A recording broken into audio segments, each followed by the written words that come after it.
Estamos recibiendo la utilería escolar, zapatos, mochila, cuadernos, media, pantalones, camisa. Nosotros estamos distribuyendo desde el sur, recogiendo el este, el Distrito Nacional, provincia de Santo Domingo, el nordeste, todo el centro del Cibao y posteriormente la frontera norte. Las mochilas no solamente son mochilas, son un kit. Un kit para el nivel básico y un kit para el nivel inicial. Y dentro de ella colocamos las mascotas, los colores y todo lo que le facilita al niño su escolaridad. El zapato que nosotros estamos proveyendo ahora mismo es de altísima calidad. E incluso las terminaciones del zapato, las terminaciones de la mochila, las terminaciones de las camisas y los pantalones son de primer orden. Hay pantalones que se rajan, pero esta tela no. Y yo sé lo que es bueno.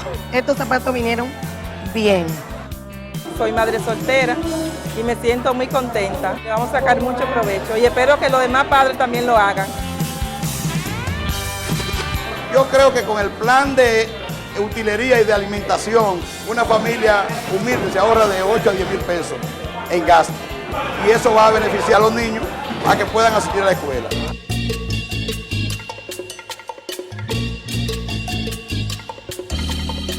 El año pasado, su papá le compró todos los útiles escolares, gastó más de 6,000 pesos. Ahora se ahorró mucho, mucho más. Yo lo veo muy bien. Plantas a carbón mineral son la opción más económica, rentable y posible para generar la electricidad que necesitamos, sin depender del petróleo, y una respuesta contundente a la situación eléctrica. Por su bajo costo, las plantas a carbón mineral son la más eficiente alternativa para producir energía. Nuestra matriz de generación eléctrica es 60% indexada en base a petróleo. Seguir dependiendo de este nos expone a escasez, energía cara e inestabilidad de precios. Transformar nuestra matriz a carbón mineral y gas natural es el inicio de la solución para tener un estable y eficiente sistema energético. Corporación Dominicana de Empresas Eléctricas Estatales, CDEE. ¿Por qué es importante la estabilidad financiera? Tu hija se gradúa de la escuela y tienes que buscar dinero para los gastos universitarios. Si guardaste dinero bajo el colchón, esos ahorros no produjeron ganancias o corrieron el riesgo de ser robados o que se dañaran. Probar suerte con pirámides u otros negocios de ganancias fáciles al final no te resuelve y podría dejarte arruinado. Y recurrir al prestamista de la calle te puede salir muy caro. En cambio, cuando hay un sistema financiero estable y confiable, puedes usar distintos instrumentos, tanto para hacer rendir tus ahorros con seguridad y eficiencia, como para obtener los préstamos que necesites, con el fin de cubrir tus gastos o realizar inversiones productivas a un menor costo. Esto es justo lo que procuramos en el Banco Central. Proponemos a la Junta Monetaria las normativas y reglamentos para un funcionamiento eficiente y seguro del sistema financiero dominicano, cuidando que las entidades protejan tus ahorros, manteniendo adecuados niveles de capital y de liquidez y concediendo préstamos recuperables para que puedan financiar la economía, sirviéndote a ti y a la sociedad. Porque en un sistema financiero sano, solvente y estable, puedes convertir tus sueños de hoy en tus logros del mañana. Campaña de Educación Económica y Financiera del Banco Central de la República Dominicana, por la estabilidad y el crecimiento. La revolución educativa está en marcha. Hoy comenzamos a recoger los frutos de tan hermosa siembra. Hoy asistimos jubilosos al parto de las nuevas criaturas. Hoy asistimos felices y contentos al nacimiento de la nueva escuela en la República Dominicana. 2014, año de gloria para la educación dominicana. Ministerio de Educación de la República Dominicana. El nuevo diario se renueva.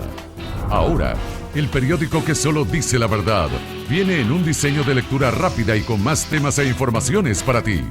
El Nuevo Diario te muestra las cosas como son y con una diagramación y estilo de redacción de fácil lectura. Aprovecha tu tiempo. Lee El Nuevo Diario. Las cosas como son. La revista diaria.com. La información y la opinión en toda su diversidad, alcance y contexto, servida con actualidad y apego a los hechos. La revista diaria.com. El digital que marca la diferencia.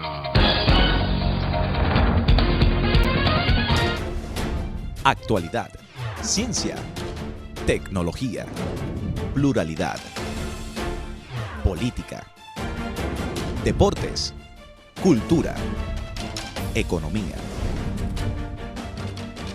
Diariodominicano.com, el medio de comunicación.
Entre 2009 y 2013, la Comisión Interamericana admitió a trámite 40 procesos contra Ecuador, de los cuales 9 pasaron a la Corte Interamericana.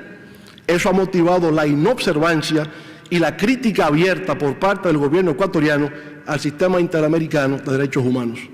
El gobierno de Brasil cuestionó la decisión de la Comisión Interamericana en el caso de la construcción de la presa hidroeléctrica de Belo Monte, por lo cual retiró su embajador ante la OEA, desistió de presentar candidato a la Comisión Interamericana y suspendió el pago de sus cuotas al organismo regional. Después de la reacción de Brasil, la Comisión revisó su decisión y modificó su objeto. Ya no solicitaba la suspensión del proyecto, sino tan solo pedía al Estado brasileño no tomar medidas para proteger la vida y la salud de los miembros de sus comunidades indígenas. De lo que hemos discutido, se generan importantes reflexiones para todas las partes. Para los Estados es importante reconocer que un sistema interamericano de derechos humanos fortalecido y efectivo es un contrapeso necesario para evitar cualquier arbitrariedad en contra de los ciudadanos que pudieran verse sin una vía de acceso a los sistemas judiciales que les garantice una decisión justa. Para la OEA y las organizaciones que conforman su sistema de derechos humanos, es vital recordar que los estados latinoamericanos actuales representan democracias, no las dictaduras del pasado, y por consiguiente deben ser percibidos como aliados que se han presentado voluntariamente y han asumido un compromiso con la causa de la protección de los derechos humanos. La imposición de términos por parte de la Comisión y de la Corte Interamericana de Derechos Humanos que vayan más allá del mandato dado por los mismos estados solo ocasionará la falta de legitimidad, credibilidad y confianza en sus instituciones, el incumplimiento de sus fallos y eventualmente la renuncia por parte de los gobiernos a someterse a sus respectivas competencias.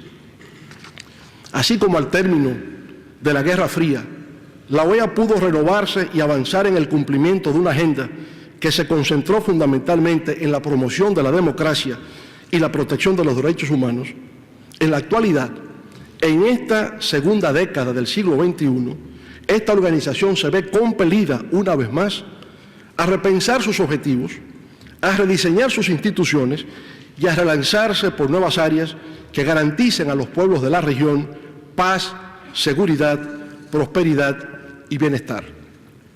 Estamos convencidos que con la experiencia acumulada, el talento disponible y la voluntad política necesaria, la Organización de Estados Americanos logrará sobreponerse a todas las vicisitudes, salir triunfante en todas las dificultades, escribir nuevos capítulos de gloria que hagan realidad el sueño del libertador Simón Bolívar de tener una región unida, trabajando en común para lograr un porvenir lleno de esperanzas y dignidad para nuestros pueblos. Muchas gracias.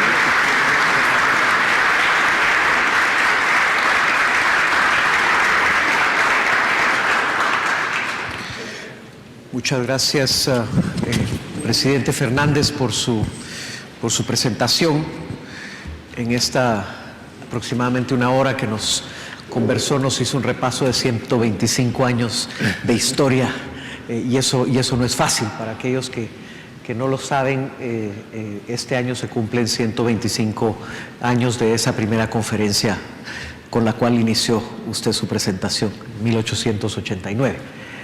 Abrimos ahora un espacio para preguntas y comentarios de la audiencia. Tenemos un micrófono inalámbrico.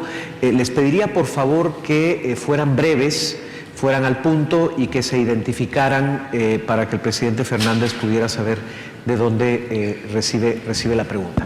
¿Podemos iniciar ahí atrás, por favor, con el señor que tiene la mano levantada? Sí, buenas gracias, buenos días, muchas gracias. Mi nombre es Bjorn Arp del Global Law Institute aquí en Washington.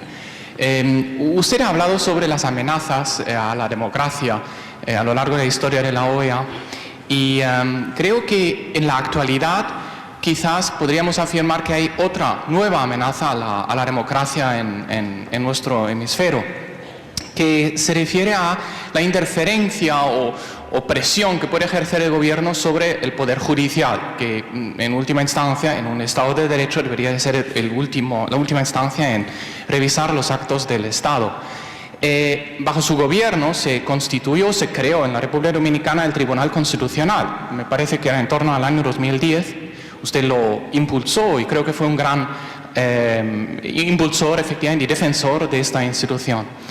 A lo largo de los últimos años, incluyendo la sentencia 163 del año pasado sobre los dominicanos de origen haitiano, pero también otras sentencias, como la reciente sentencia de hace una semana en la que se declara que República Dominicana nunca aceptó realmente la jurisdicción de la Corte, que usted mismo, por cierto, aceptó en el año 99, y también en otras sentencias en las que se hacen revisiones de conductas, de actos cometidos por el gobierno dominicano, se ve que hay un parámetro de falta de independencia de este tribunal, en el cual el tribunal realmente no resuelve en base al derecho, sino que trata de dejarse guiar más bien por criterios políticos. Solo para decir que los votos particulares extraordinarios, muy bien elaborados, en la última sentencia de la semana pasada, el Tribunal Constitucional ni siquiera los quiso publicar, los quiso mantener ocultos con la finalidad de que no fueran llegados a ser conocidos. Entonces, me gustaría saber cuál es su posición frente a esto y cómo interpreta usted esa deriva del Tribunal Constitucional. Muchas gracias. Bueno, yo pienso que el Tribunal Constitucional es el único responsable de sus decisiones. Si son acertadas o desatinadas, esa es su responsabilidad profesional y jurisdiccional. Pero de eso no puede derivarse que hay una interferencia política con respecto al Tribunal Constitucional. No hay, digamos, interferencia en República Dominicana de las instituciones gubernamentales con respecto a las instituciones judiciales. Sus virtudes y defectos son exclusivamente de su ámbito de competencia. El Tribunal Constitucional actúa conforme a su convicción, conforme a su criterio, Y en este sentido es lo que ha ocurrido. Pero no puede derivarse de eso que hay una falta de independencia del Poder Judicial o del Tribunal Constitucional de la República Dominicana. La reforma a la Constitución que hicimos en el año 2010 fue justamente para tratar de fortalecer las instituciones democráticas y establecer medidas de contrapeso a lo que es la autoridad política del país. Así que podría asegurar que en efecto hacemos todo el esfuerzo en la República Dominicana por tener instituciones judiciales independientes de la influencia de la esfera política. Gracias. Por favor, ahí atrás. Sí, buenos días. Mi nombre es Francisco Quintana. Yo trabajo para la organización Centro por la Justicia y el Derecho Internacional, CEGIL. Mi pregunta es en relación con el fortalecimiento de la democracia y los derechos humanos. Usted mencionó que había 13 estados de la región que no habían aceptado la competencia contenciosa de la Corte Interamericana. Sin embargo, la duda reside en si son 14, es decir, si la República Dominicana, a raíz de la sentencia que se hizo mención, también quedaría dentro de ese grupo. Y la pregunta concreta es que, ¿qué se les puede decir a las víctimas de violaciones de derechos humanos que tienen como última esperanza llegar a la Corte Interamericana? Y mi organización es representante del profesor Narciso González y su esposa Altagracia Ramírez, doña Tatis, y me gustaría saber su opinión en ese sentido. Bueno, yo diría que hay 13 países hasta ahora que no han aceptado la competencia de la Corte Interamericana, entre los cuales están los Estados Unidos y el Canadá. En el caso de República Dominicana, la Corte, el Tribunal Constitucional Dominicano acaba de tomar una decisión sobre ese particular. Yo creo que es competencia en estos momentos del gobierno dominicano examinar lo establecido por el Tribunal Constitucional y determinar una acción a seguir. No quisiera yo en estos momentos adelantarme, porque hablo en condición de ciudadano privado, a lo que pudiese ser la decisión final adoptada por el gobierno de la República Dominicana. En lo que atañe al resarcimiento a las víctimas de violación a los derechos humanos, obviamente que todos coincidimos en la necesidad de garantizar plenamente la protección de los derechos humanos en la República Dominicana y en cualquier lugar de la región y del mundo. Por esa razón, la República Dominicana, de manera voluntaria, aceptó la Convención Interamericana de Derechos Humanos y aceptó también la competencia de la jurisdicción de la Corte Interamericana de Derechos Humanos. Fue un acto voluntario, con lo cual estableció un compromiso universal de República Dominicana de proteger los derechos humanos en el país y de ser solidario con las víctimas a la violación de esos derechos en cualquier lugar del mundo. En el caso específico del profesor Narciso González, debo decirle que para mí eso tiene un carácter muy personal. Primero porque él fue mi profesor en la escuela secundaria y porque tuvimos una relación de amistad personal muy estrecha. Durante mi gestión de gobierno hice todos los esfuerzos imaginables para tratar de investigar el caso, de que se investigara exhaustivamente. Di instrucciones a todas las instituciones del Estado, al Departamento Nacional de Investigaciones, a la Procuraduría General de la República, a las Fuerzas Armadas, a la Policía Nacional, con el propósito de esclarecer el caso del profesor Narciso González. Eso sigue pendiente y creo que no debe desestimarse ningún esfuerzo hasta que se llegue a las últimas consecuencias del caso. Gracias. Por favor, por atrás. Sí, buenos días, señor presidente. Primero atrás y luego acá adelante. ¿Aló? Sí, yo quisiera saber su opinión hacia dónde usted entiende que llega el alcance del derecho de expresión en República Dominicana. Estamos teniendo problemas con el micrófono. Roberto, por favor, si lo pudiera chequear. ¿Aló?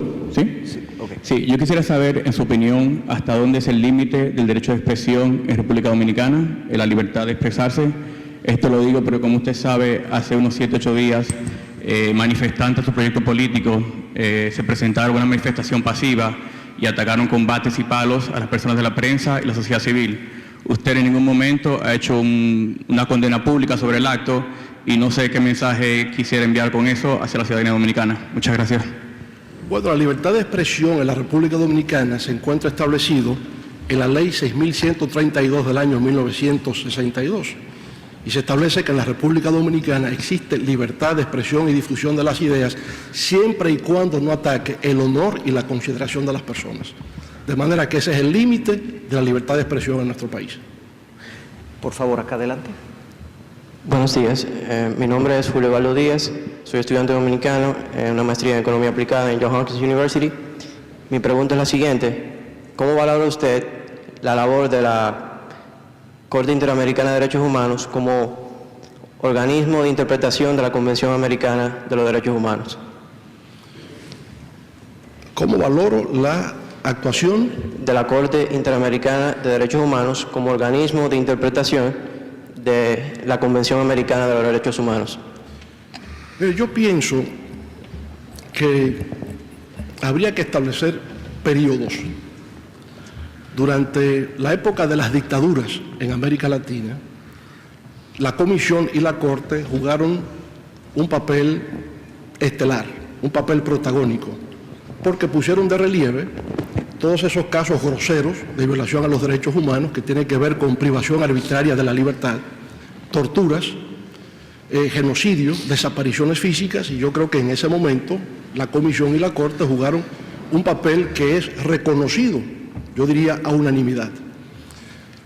Ahora, en democracia, cuando se hace el tránsito a la democracia, pasamos a una segunda generación de derechos. Quizás lo que pueden llamarse derechos difusos y colectivos o derechos de segunda generación, derechos económicos, sociales, políticos, culturales, ambientales, etc. Y en este caso ha habido menos sintonía entre la concepción que se tiene en la Comisión y la Corte sobre violación a los derechos humanos y lo que entienden las Cortes nacionales. Y yo pienso que hasta que no se produzca el ajuste de entender exactamente cuál es la dimensión internacional de violación a los derechos humanos en derechos de segunda generación, podremos tener las discrepancias que se han suscitado en los últimos tiempos. Yo, por ejemplo, sobre este particular, recomendaría que se produjese un encuentro entre los integrantes de la Comisión y de la Corte Interamericana de Derechos Humanos y los presidentes de jueces de Supremas Cortes de Justicia y de tribunales constitucionales, a los fines de poder, de alguna manera, armonizar algún tipo de criterio acerca de cómo establecer la dimensión internacional de derechos humanos en los casos de derechos de segunda generación o derechos difusos y colectivos, porque es la etapa en la que nos encontramos y que ha dado motivo a los ejemplos que he presentado. Por ejemplo, el gobierno de Brasil reacciona diciendo: pero ¿cómo es que la Comisión me va a pedir a mí como gobierno que suspenda la construcción de una presa hidroeléctrica? ¿Dónde está el tema de derechos humanos acá? Entonces, esa fase es donde nos encontramos ahora, y no solamente en el ámbito internacional, hasta en el ámbito de la jurisdicción nacional, se da el tema de saber un recurso de amparo ante violación de un derecho de segunda generación. Exactamente cómo manejamos esto, cómo lo consideramos. Ese es el lugar donde nos encontramos y es el desafío de tipo jurisdiccional que tenemos en estos momentos. Embajador de Costa Rica, por favor. Señor presidente, Pablo Barahona, mucho gusto, embajador de Costa Rica ante este organismo. Quisiera agradecerle el compartir sus reflexiones con nosotros esta mañana. Ciertamente no emito o me reservo más bien cualquier juicio de valor sobre ese buen repaso histórico, pero sí quisiera agradecerle también y reconocerle el esfuerzo por traerlo a valor presente y ciertamente evaluar también los retos de la contemporaneidad que se impone a esta organización. Y en ese tanto quisiera plantearle una pregunta muy puntual. En Costa Rica, el fundador de la democracia cristiana, un filósofo esclarecido, planteó la interrogante de hasta dónde estos eventos tienen valor presente si no los proyectamos hacia futuro, hacia lo que viene después. Decía él que la labor de todo académico, y pretendo yo extenderlo a todo gran estadista, es anteponerse al caos. Y en ese tanto quería ponerlo a usted, si usted me disculpa, en el ingrato encargo de jugar un poco de futurólogo y de alguna manera dibujarnos qué es lo que ve usted en esa aproximación crítica al momento en que estamos, pero qué es lo que ve usted de aquí a futuro, si los estados decidimos no hacer nada al respecto de lo que usted ha llamado, insisto, lo que usted ha llamado la crisis del sistema interamericano de derechos humanos. ¿Qué puede pasar con esa joya de la Organización de Estados Americanos si los estados decidimos no hacer nada respecto a lo que está pasando en el sistema interamericano? Y le voy a fijar, para que el ingrato encargo no sea más ingrato aún, un tiempo nada más de mediano y corto plazo. En el largo plazo todos estamos muertos y la respuesta, al menos para mí como representante de un estado, sería ciertamente algo irrelevante, no por ello menos interesante, pero ¿cómo avisora usted en el corto y en el mediano plazo que los estados y los mismos ciudadanos podrían afectarse si eventualmente esa garantía no es garantizada por los estados en el mediano y en el corto plazo? Muchas gracias, señor presidente, y bienvenido a la OEA. Muchas gracias, muy amable. Yo vería el tema del sistema interamericano de derechos humanos como parte de un todo integral que sería la Organización de Estados Americanos como organismo regional.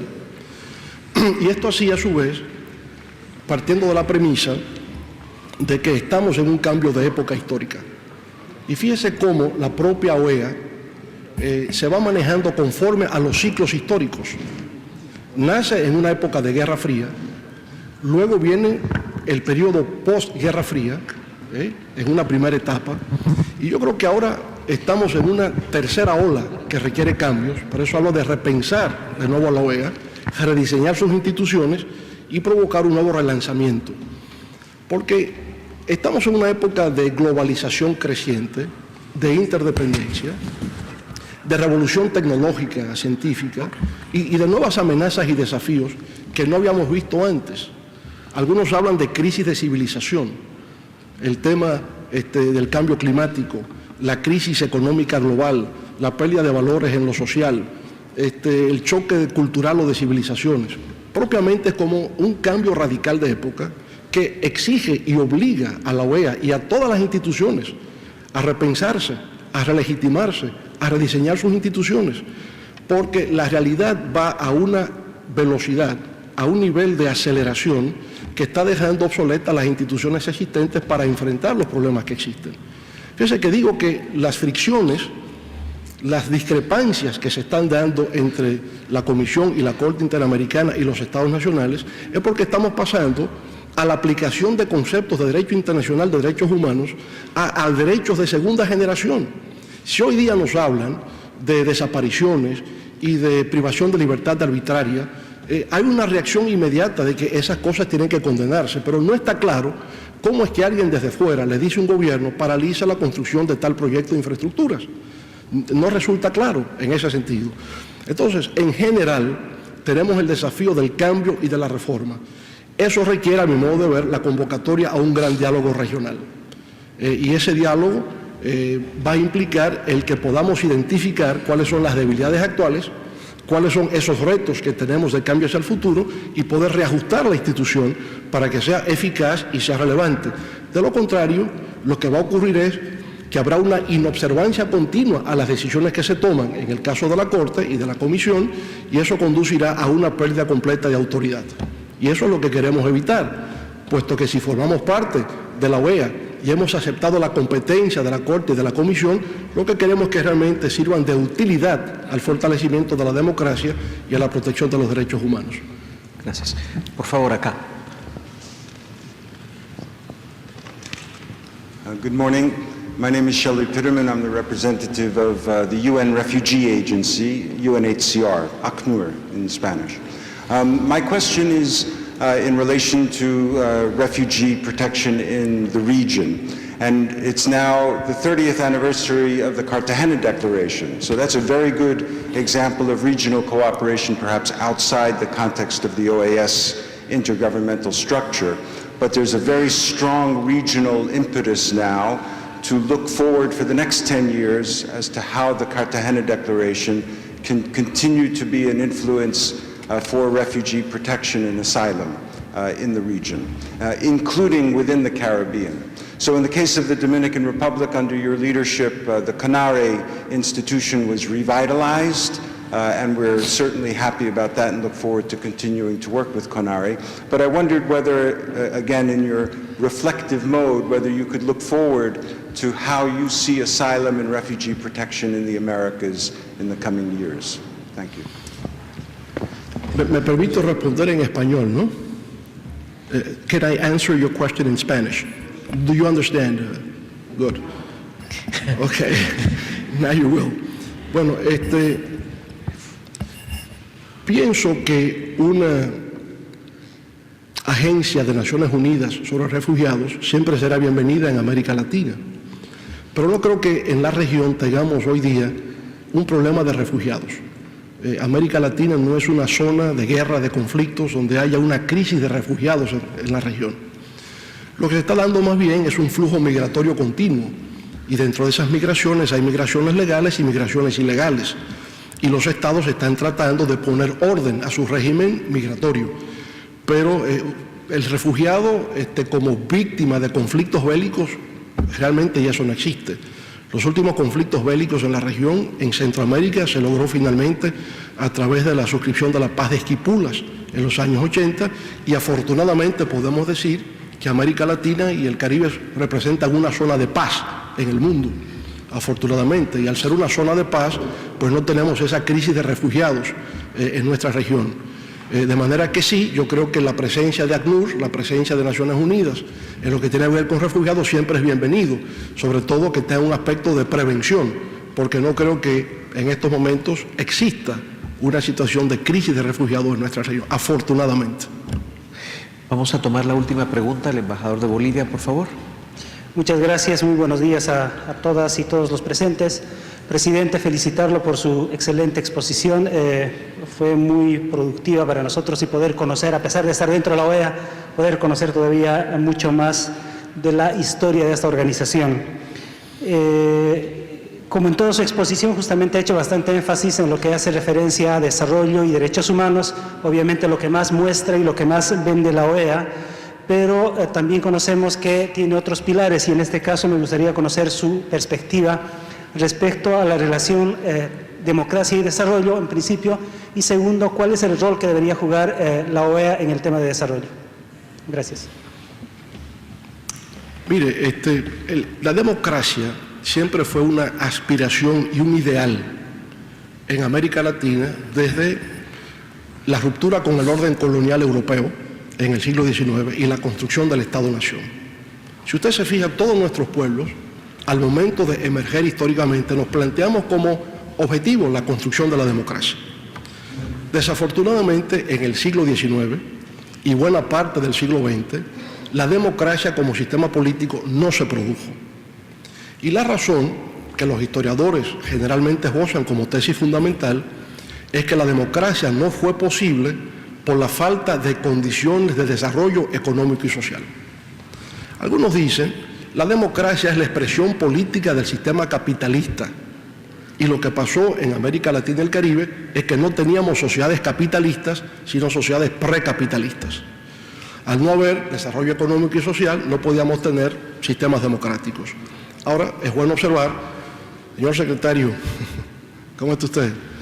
Ahora bien, es bueno observar que en la medida en que se da un proceso de industrialización post Segunda Guerra Mundial, y América Latina pasa de ser una región simplemente exportadora de productos agrícolas hacia un proceso de industrialización y de urbanización, surgen movimientos de clase media opuestos a las oligarquías tradicionales que se plantean el tema de la democracia como sistema político.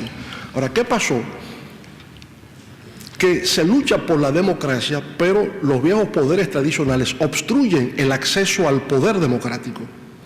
Y usted lo ve a lo largo de nuestra historia. Esa oleada democrática post Segunda Guerra Mundial, con gente como Rómulo Betancourt en Venezuela, Pepe Figueres en Costa Rica, Jacobo Arbenz en Guatemala, hicieron el esfuerzo, pero terminan derrocados por golpes de Estado militares. Entonces, cuando hay una barrera infranqueable de llegar al poder por vía electoral, viene entonces la revolución. Y hay una generación latinoamericana que se plantea la revolución armada como mecanismo de toma del poder. Usted toma el caso histórico de Fidel Castro. En el año de 1952, Fidel Castro era candidato a diputado por la provincia de La Habana. De manera que él quería participar en un proceso de elección democrática. Pero ¿qué ocurre? Que el 10 de marzo de 1952, Fulgencio Batista, que había sido jefe de Estado de Cuba anteriormente, da un golpe de Estado para evitar la celebración de elecciones que tendrían lugar ese mismo año. Al darse el golpe de Estado, la vía democrática de acceso al poder quedó impedida, quedó obstruida. Y por esa razón se pasa a la revolución. Y viene entonces el asalto al cuartel Moncada y luego la expedición del Granma. Bueno, pero eso ocurre en muchas otras partes. ¿Qué pasó en Venezuela? En Venezuela, cuando cae la dictadura de Pérez Jiménez, 1958, y accede de nuevo al poder Rómulo Betancourt, se produjo un pacto, el pacto de Punto Fijo, por el nombre de la finca que tenía el expresidente Rafael Caldera. Y ese pacto es de cómo, ¿verdad?, todas las fuerzas políticas establecen una alianza para luchar por la democracia. Y muy bien, Venezuela, desde 1959 hasta 1989, 30 años, fue un ejemplo de democracia en la región, pero con un problema que no se logró resolver en el pacto de Punto Fijo. Y fue que los líderes de la época, Rómulo Betancourt, Rafael Caldera y Jovito Villalba, los grandes líderes en Venezuela a finales de los 50, excluyeron de la participación política democrática al Partido Comunista de Venezuela. Y como resultado de esa exclusión, el Partido Comunista de Venezuela le hizo una guerrilla a Rómulo Betancourt, encabezada por Douglas Bravo. Una guerrilla que duró años. ¿Pero por qué se fue a la guerrilla el Partido Comunista? Porque no le permitieron participar del proceso democrático. Ellos querían ser parte también de las elecciones, hasta el punto que años después el Movimiento al Socialismo Más de Teodoro Petkov participa en las elecciones y termina siendo ministro de Hacienda o ministro de Planificación de Rafael Caldera. Entonces, el problema de la revolución vino porque se cerraron las puertas a la participación democrática. Ahora, una vez, mi propia generación política en la República Dominicana, cuando empieza a participar en política, nadie está pensando que va a ser diputado, ni que va a ser senador, ni que va a ser presidente, porque las posibilidades hacia eso están prohibidas, están impedidas. Entonces, ¿qué nos planteamos? Una lucha por la liberación nacional. Pero en la medida en que la región ha hecho posible una transición a la democracia y la participación electoral y se puede ganar elecciones y gobernar democráticamente para el país, la circunstancia ha cambiado. ¿Quién habría pensado 30 años atrás que un indígena de Bolivia iba a ser presidente de la República? Eso era imposible pensarlo. Pero hoy día, Evo Morales no solamente es presidente, sino que gana con el 65% de la aprobación de los votos, para orgullo de todos los latinoamericanos, por lo que eso simboliza en términos de progreso y de avance y de pluralismo en América Latina. ¿Quién iba a pensar que un obrero, un tornero como Luis Ignacio Lula de Silva podría llegar a ser presidente del país económicamente más poderoso de América Latina como es el Brasil? Sin embargo, es posible, y en la medida en que ha sido posible, pues todos convergemos hacia el fortalecimiento del sistema democrático. Ahora bien, la democracia, para consolidarse en el tiempo, hoy día se encuentra al desafío y al reto del desarrollo sostenible económico y social. Y los problemas que tenemos es, América Latina está construida por sociedades estructurales duales, polos de desarrollo con polos de subdesarrollo. Tomando quizás prestada la frase de Aya de la Torre, el gran teórico peruano, director del APRA, América Latina es como un recorrido a través del tiempo. Hoy día, usted encuentra en todas las ciudades áreas que es plenamente el siglo XXI. En Santo Domingo, la capital de la República Dominicana, hay polos que yo diría nada tiene que envidiarle ni a Nueva York, ni a París, ni a Miami, ni a nada. Está en el siglo XXI, pero igualmente tiene áreas que están en el siglo XIX. Entonces, esa disparidad estructural entre polos de desarrollo y polos de subdesarrollo hoy día representan una amenaza a la estabilidad del sistema político democrático de América Latina. De ahí que hay que hacer un esfuerzo de reducción de pobreza, de desaparición de la indigencia o pobreza extrema, generar empleos, políticas económicas que generen empleos, sobre todo a los jóvenes, porque cuando la gente se ve impedida de tener ingresos seguros, entonces es una fuente de rebeldía y de actuación contestataria. El proveer educación de calidad, porque el único mecanismo de ascendencia social es la educación, para las personas, para las familias, para los pueblos. Entonces la educación es básica en esa capacidad de movilidad social ascendente. El acceso a la salud, a la seguridad social, al poder viajar, a la cultura. Eso es lo que reclaman hoy día nuestros ciudadanos en el siglo XXI. Y si los gobiernos democráticos no están en capacidad de satisfacerlos, entonces vendrán serias dificultades para los gobiernos democráticos en el futuro. Yo me siento, sin embargo, optimista. Hemos logrado mucho, estamos avanzando y cada vez hay mayor conciencia de cómo establecer esa conexión entre economía, sociedad, cultura, medio ambiente, política, en un marco de inserción internacional. Y creo que Bolivia es un gran ejemplo de cómo se avanza en esa dirección. Así que nuestras felicitaciones más sinceras por esos magníficos logros que han obtenido ustedes con el presidente Evo Morales. Con su venia, presidente, vamos a tomar una última pregunta. Por favor, el embajador de Haití. Muchas gracias, embajador Quiñones. Excelencia, señor presidente, siempre es un placer y también un honor de escucharle en sus diferentes intervenciones. Si me recuerdo, es la quinta conferencia de usted que ya he atendido. Y también yo quisiera agradecerle por esta clase de historia de más de 100 años que usted ha presentado en poco tiempo. Está hablando de la historia o para llegar a la creación de esta organización nuestra y que defiende algunos valores universales de derechos humanos, de dignidad y de libertad. Pero siempre quisiera, cada vez escucho o tengo la oportunidad de escuchar algunas intervenciones sobre la historia de esta región o de nuestra América, y hablando solamente de Simón Bolívar o de los hechos de Simón Bolívar, de los actos de Simón Bolívar, del liberador, pero sin mencionar la revolución haitiana. ¿Sin mencionar? Sin mencionar la revolución haitiana. Ese me duele tanto. Porque lo digo, porque la revolución haitiana inspiró a Simón Bolívar también a ir a liberar los pueblos de la América. Y Simón Bolívar no vino acá a Estados Unidos después de la revolución americana. Fue a ver a Pétion, el presidente de Haití, y Miranda vino antes a hablar con Toussaint Louverture de Salines. Pero nosotros, con la revolución haitiana, fue donde los primeros valores de libertad, de derechos humanos, de dignidad vinieron.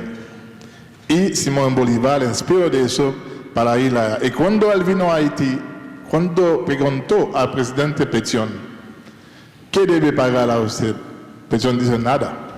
Solamente tú vas a todos los lugares en este continente donde hay seres humanos, gente oprimidos, va a brindarle la libertad. Solo es lo que tiene que pagar. Entonces, esos valores ya nosotros, después de la revolución haitiana de 1803, empezaron allá. Y yo creo que fue una gran resumen de la historia. Me agradezco mucho. Solamente yo quisiera agregar eso. Después eso lo mencionó, lo mencioné sobre la revolución haitiana. Ahora viene, mi pregunta sería pedirle a usted cuáles serían sus recomendaciones con respecto al deseo de varios estados miembros de esa organización quienes quisieran llegar a la universalización del sistema interamericano. Y como usted sabe, para muchos estados de la región, básicamente del Caribe, ese es un reto constitucional o de sistema jurídico y todo. Pero, ¿cuáles serían algunas recomendaciones que usted podría brindar en este diálogo sobre la universalización del sistema interamericano de derechos humanos? Y una vez más, le agradezco mucho y le felicito por la profundidad, la riqueza de su presentación, y ojalá pudiéramos tener este video, este audio para escucharlo siempre, porque es muy interesante. Muchas gracias. Muchas gracias, muy amable por sus palabras. Mire, desde República Dominicana tenemos la certeza y la convicción de que la revolución haitiana, iniciada en 1791 y que culmina con su independencia en 1804, es uno de los más grandes acontecimientos históricos, no solamente de América Latina y el Caribe, sino de la humanidad. El haber logrado la primera revolución triunfante de antiguos esclavos es un hecho extraordinario. Haber derrotado al ejército de Napoleón en América es un hecho realmente fascinante. Y siento que ha habido un vacío, un descuido por parte de nuestros historiadores cuando, al iniciarse la celebración o los festejos del bicentenario de la independencia, se arrancó en el 2008. Debió haberse arrancado en el 2004, porque el 2004 era el bicentenario de la primera independencia de un pueblo de América Latina y el Caribe, que es Haití. De manera que siento que ahí hubo un acto de injusticia con respecto al pueblo haitiano y a la historia del pueblo haitiano. Ahora, lo que ha ocurrido, a mi modo de ver, o lo que ocurrió históricamente, es que por ese hecho glorioso, heroico, de haber sido la primera revolución triunfante que declara la abolición de la esclavitud, tuvo un precio muy alto para Haití, porque era un mal ejemplo a los poderes coloniales europeos de la época en sus colonias, donde había esclavitud. Y ellos no querían que la esclavitud desapareciese. Hubo esclavitud en Cuba hasta el año 1868. Es decir, en Haití desaparece la esclavitud en 1804 y pasan 64 años para que en Cuba desaparezca la esclavitud. Y pasa todavía más tiempo para que desaparezca la esclavitud en Brasil. Y en Estados Unidos, en este país, se declara la independencia en 1776 y prácticamente transcurre un siglo, pasa un siglo prácticamente, para que logre establecerse la esclavitud en medio de una guerra civil interna. Y tienen que pasar 200 años o más para que un descendiente afroamericano llegue a la presidencia de los Estados Unidos. De manera que este es un tema que ha estado instalado, ¿verdad?, en el centro de la historia universal. Y de ahí nuestro respeto y nuestra más profunda admiración a ese hecho histórico fundamental, que fue la revolución haitiana, su independencia y la abolición de la esclavitud. En la Fundación Global Democracia y Desarrollo celebramos permanentemente los aportes históricos y culturales de Haití, de manera muy especial cuando se produjo el centenario del nacimiento de, para nosotros, el más grande escritor haitiano de todos los tiempos, Jacques Roumain. Le Gouverneur de la José, ¿verdad? Es una novela fabulosa que yo recomiendo a todo el mundo como de lo mejor que se ha producido en la literatura de América Latina. ¿Por qué no haberlo mencionado al lado de Simón Bolívar en el día de hoy? Porque la referencia a Bolívar está más bien por la vía de la promoción de la unidad y la integración latinoamericana. Y pienso que en este sentido Bolívar es el gran visionario de la gran confederación de estados latinoamericanos, de igual manera como lo fue el apóstol de la independencia de Cuba, José Martí. Pero Martí habló de la unidad de las Antillas, como también lo hizo Eugenio María de Hostos, el puertorriqueño, la unidad de las Antillas. Pero el primer visionario que entendió que había que generar la integración y la unidad de los estados latinoamericanos fue Simón Bolívar. Yo pienso que al mencionar a Bolívar he hablado por los haitianos y por los dominicanos y por todos los latinoamericanos, porque como una vez escribió José Martí en un famoso opúsculo, decía: todo el que llega a Caracas antes de quitarse el polvo del camino y beber y comer, pregunta dónde está la estatua de Bolívar, y hace bien, porque todos los latinoamericanos debemos siempre reverenciar la figura de Simón Bolívar. Le pido disculpas si esta conferencia de hoy le resultó un poco larga. Yo me lo sospechaba y por eso ustedes notaron que al subir al podio oculté mi conferencia en este folder. No quería que ustedes vieran el volumen de los papeles que traía.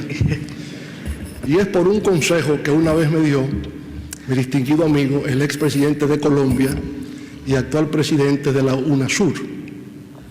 Contaba que en una ocasión una persona fue a dar una conferencia y al igual que yo traía una conferencia muy larga por escrito. Y entonces cometió el error de mostrar los papeles a destiempo y sintió que de antemano el público le reaccionó en forma adversa. Entonces él le hizo esta recomendación. Mire, yo sé que mi conferencia es larga y que algunos de ustedes no van a resistir permanecer todo el tiempo. Yo les pido que si se han agotado, si el tedio les ha vencido, pueden salir del salón sin problema. Lo único que les pido es que lo hagan sigilosamente para no despertar a los que se quedan. Así pues, que yo les agradezco a ustedes esta gentileza y esta benevolencia que han tenido de escucharme en el día de hoy. Muchas gracias.